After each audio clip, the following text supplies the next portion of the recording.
there, welcome back to another show. Today I'm talking about Geronimo, the American Legend, or An American Legend, written by Walter Hill. This was not the preferred title for the film. I think it was meant to be called The Geronimo Wars, but they made it about Geronimo, even though it's actually about the Geronimo Wars. Geronimo's one of the main characters, but he's not the only character. It's not a biography of Geronimo. Just to be clear, because you're probably going into this thinking it is, but it's not. So it's Walter Hill's film, made in the early 90s. This was just after Dances with Wolves. And the Indians are now cool for 10 seconds. And then a couple of films came out and all bombed, and that was it. This is one of them. This is the biggest bomb they had. But for me, this is much better than Dances with Wolves. It's a far better film. It's more complicated, it's darker, it's a more serious film. I mean, it was cut down by the studio. I mean, it was meant to be a 2-hour-20 film, and it became a 2-hour film, and you can feel that 20 minutes is gone. You can just sense it in the film, that there's little bits that suddenly go really fast, and the rest of the film's paced very carefully, then suddenly you've got moments that the pacing until it speeds up. And apparently a lot of it came to do with the side of the people who were pursuing Geronimo, and they said, we don't need as much as this. So they got made more to cut out, which is a shame because you lose certain characters who are the protagonists on the white man side that you kind of need to get their motivation. So it is an unbalanced film, but it is a very good film still. So you can even with its flaws, you can still see the wonderful elements of the film. So it stars Wes Studi as Geronimo, because Wes Studi was in Last of the Mohicans, which was the Michael Mann film that came out just after Dance with Wolves. That was the other one that was a big hit. But that was, as an Indian film, but it was far before what you think of Indian films. This was like during the French wars with Britain and pre-revolution or stuff like that. So it was a different time. But Wes Studi played the villain in that one, and he made an enormous impact. And he's an actor who's always appeared since then. There's always been filmed with him in it. He's always a supporting actor, but he's always, he's always well worth seeing in the film because he always delivers a good performance. And this one, he gets to be the lead, and he's terrific in it. He really is terrific. He makes you realise who Geronimo is. Geronimo is a guy who's reasonable. He knows he's a fighter. He's a ruffian. He knows he will go for the fight if need be. But he's not like running around like a madman asking for the fight. It's like he's fighting back when people mess with him. He says he's not a farmer, he's a fighter, but if the white men behave, he'll behave. But they always misbehave, and they always can't accept Indians being Indians. They seem to hate Indians being Indians. They want rid of them entirely. And he just can't take that. So he'll always fight back. He's always a guy who fight back, even though some of his own side hate him because it's like, you came and ruined it for us. So it's always like a push-pull with Geronimo. Geronimo's a complicated figure. But in this film, so are the white people. I mean, you see Jason Patrick back here, or the other way around. And I just covered The Beast they made a few years before this film with Kevin Reynolds a few weeks ago, which is another complicated look at, war within the deserts, basically, and like indigenous populations versus the populations with all the weaponry.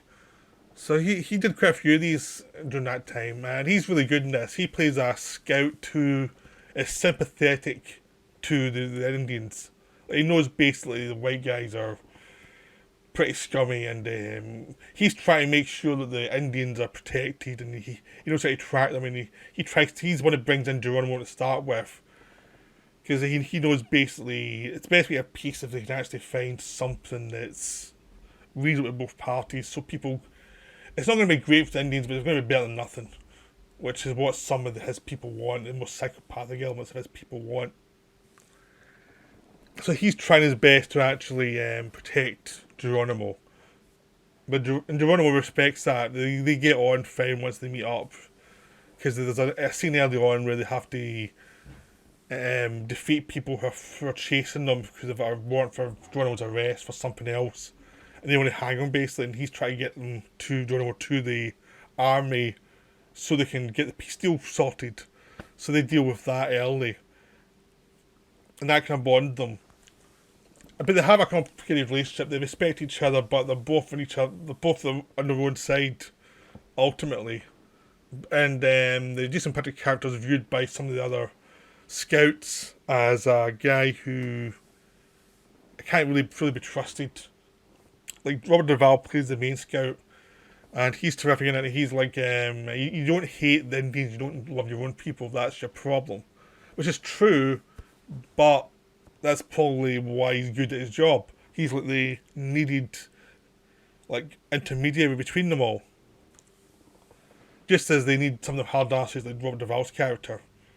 And you have Gene Hackman as the general who's trying to mediate the deal, and he's doing his best under difficult circumstances. Like, he knows he's dealing with people who are crazy on both sides, and he's trying his best. He's trying to be civilized, but he will be brutal if he has to be. If the Indians mess with him too much, he has to defend what his own side wants, but he's trying his best to, create a peace that can last at least a while until the mess is sorted out. But he's also knowing that they are taking the land from the Indians. They are doing something horrible. It's just like, the interesting thing in this film is it shows the compromise of people who have been ordered to do stuff that they do not agree with at all. But it's a job to do it, and it shows how complicated it is, because a lot of the rules come down from Washington. And the people on the ground know it's a bad idea, but they have to deal with it.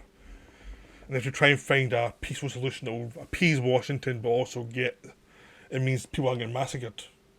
And this is well into the wars that happens, and this is well into the Indian wars. They're trying to end the wars at this point. It's been on for so long, and so many people have died at this point. They're just trying to end the wars. They have to deal with Geronimo. They have to deal with their own pressures against Geronimo and Indians. And the plot kicks off because one of the Indians called a Dreamer, who's a kind of medicine man in the tribe, but people listen to them. He's killed because he's been spreading views that the white men can't be trusted, that they've stole the land and put them in this place they can't support themselves in because the land they're on isn't really worthy for farming. And he just pointed out the fact that they've been messed about. The white guys cannot take this, and they shoot him. They just kill him, like, brutally, which causes a massacre. And basically Geronimo, who was basically on the reservation, just goes, no, that's it. So he and his team start escaping the reservation and start attacking people who are now working their old lands, and they're just saying, no, to hell with all this. And basically the army has to deal with Geronimo again, and Geronimo's beating the hell out of them. And basically at a certain point they have to bring back in Jason Patrick and Robert Duvall to try and hunt him down, because he's into Mexico at a certain point. But as a kind of episodic film, it's showing you it's about the wars rather than about Geronimo, and it's about the process of the wars. So how did they develop? How did they try and fix a solution?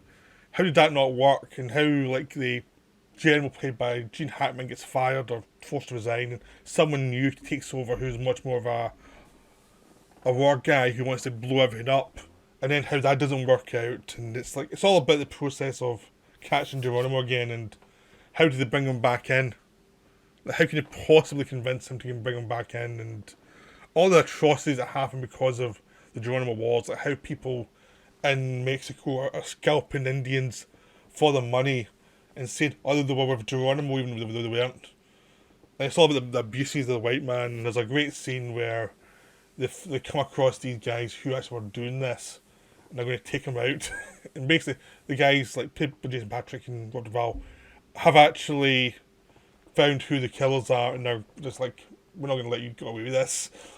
So they're going to take him out, and it's a really good western scene, because Walter Hill's good at those western scenes. And there's lots of great scenes throughout it. I mean, most of the conversation scenes are good. It was partially written by John Milius and partially written by Larry Gross. It was like Milius wrote a big, more epic film, and they condensed it down to this. But there's a lot of John Milius in there as well. And there's lots of really good details throughout it, and it is a very sympathetic film towards the Indians, but it also shows that there were other sides. The fact is that not all the Americans were awful, and some of them were just trying to defend themselves, but they were dealing with bad generals and bad political decisions, and it was just the tragedy of the whole situation, and the fact that the war was completely unjust. It was like they were doing something they shouldn't have been doing to the Indians, which they never skimp on this one. It's like, they did that. That's it. That's what you have to live with if you're American. That's what your ancestors did. They did something awful. And that's what's really good about the film. It's just pretty much stating the fact that this is the problem, but also shows the complexity when you've created that problem. So this is a terrific, underrated film. I mean, I guess Walter Hill was one of his best films. It's untypical for him, though, because it is less comic booky and less arch, and, you know, the way a lot of time he went into genre more. This one is more genuine. He's trying to do something more serious, and it is probably his most successful attempt at that. So it's definitely a film a director should be proud to have his CV, even though it didn't do well. It's definitely one of the films. A lot of Waterhill films that I really like didn't do that well on release, like Streets of Fire. This one, it's a lot of films that kind of tanked that I really like, and it's just a really well-made film. It's a very young Matt Damon in it. He's in it a lot. I mean, this I think is his first part. And in his first real big film, he's with Jason Patric all the time. He's with Wes Studi a lot. He has scenes with Gene Hackman basically in the background. And also with Robert Duvall. I mean, that's a good boot camp for a young actor. You know. You have to be an idiot not to learn a lot from that. And so he turns up. He's actually quite good. He plays a naive young man, so it's probably the least part in the film, but he does it well because he was quite a green actor at the time. So it's like perfect casting. And all the characters have you do have a sense of complexity to them. They're all types that you'd find at the time. But then they kind of shape them and make them more complicated and show you the kind of downfall of them all. Because no one really gets out of this film like as heroes. Everybody is compromised by the film. In the film, everyone gets compromised by life, and nobody gets what they want, and it's about that, really. It's about how the tragedy of those American wars, the Indian wars, how just horrible it was, and how no one could really survive it unless you're a total psychopath. And even then, you're probably going to get shot by somebody. But most of the time, there's just no way to survive this. It was just like, it was a compromised war. There was no... The best you could do is just say I did my best, and I still messed up most of the time. That's the best anyone got from this war. And it's really good. There's a film that actually shows that and actually brings that up. It's like the Indian wars were not a great war. These were horrible wars. These are wars that have been made into films to suggest bravery, but they really weren't. It was just a complete clusterfuck of a war that should never have happened. It was just done for greed. And this film just is unsentimental about that. It's just greed. And the people who are really guilty, you never see in the film because they were all back in Washington. You know, they send their henchmen over to do stuff, but they never get involved. They don't care. So I definitely recommend. Indicator's got a new version of the film out. If you don't want to pay for all that money, you can also get it on Amazon streaming as well. It's definitely worth it. It's a really good film. Very underrated.